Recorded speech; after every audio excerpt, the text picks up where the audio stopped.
பாகிஸ்தான்ல மீண்டும் தொடங்கிய துரந்தர்களின் வேட்டை. அதாவது இந்தியாவுக்கு எதிரான ஒரு மிக முக்கியமான தீவிரவாத அமைப்பு பாகிஸ்தான்ல எதுன்னு கேட்டுக்கிட்டோம் அப்படின்னா லஷ்கர்-இ-தொய்பா. இந்த லஷ்கர்-இ-தொய்பா அமைப்பினுடைய ஃபவுண்டிங் மெம்பர்ஸ்ல ஒருத்தர் தான் அமீர் ஹம்சா. இந்த அமீர் ஹம்சாவை மர்ம நபர்கள் சுட்டு இருக்காங்க லாகூர்ல வச்சு.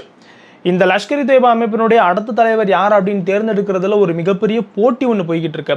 ஏன்னா மிகப்பெரிய அளவில் பணபலம் கொண்ட ஒரு அமைப்பு தான் இந்த லஷ்கர்-இ-தொய்பா. ஸோ அதனுடைய தலைவராக இருக்கிறவங்க இதெல்லாம் அனுபவிக்கலாம் அப்படின்றதுனால அந்த அமைப்புக்குள்ளேயே ஒரு உள்நாட்டு போர் மாதிரி ஆரம்பிச்சிருக்கு.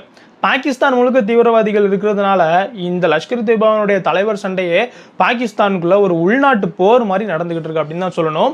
இவர் அடுத்த தலைவராக வந்துடக்கூடாது அப்படின்னு இவருக்கு எதிரானவங்க இவரை சுட்டிருக்காங்க அப்படின்னு சொன்னாலுமே இந்தியா இந்த மாதிரியான அன்னோன் கன்மேன்ஸை பாகிஸ்தானுக்குள்ள அனுப்பி மிக முக்கியமான ஆளுங்களெல்லாம் வேட்டையாடுது அப்படின்னு பாகிஸ்தானினுடைய குற்றச்சாட்டும் ஒன்று இருக்கு. இதெல்லாம் ஒப்பிட்டு பார்க்கும்போது அன்னோன் கன்மேன்ஸினுடைய அந்த ஒரு வேலை பாகிஸ்தானுக்குள்ள மீண்டும் தொடங்கியிருக்கோம் அப்படின்ற மாதிரியான சந்தேகத்தை எழுப்பியிருக்கு.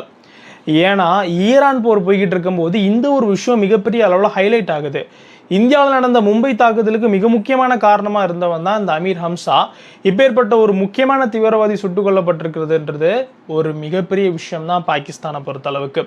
நம்ம தமிழ் சேனலை சப்ஸ்கிரைப் பண்ணாமல் பார்க்குறவங்க சப்ஸ்கிரைப் பண்ணிக்கிடுங்க. ஜெய் ஹிந்த்.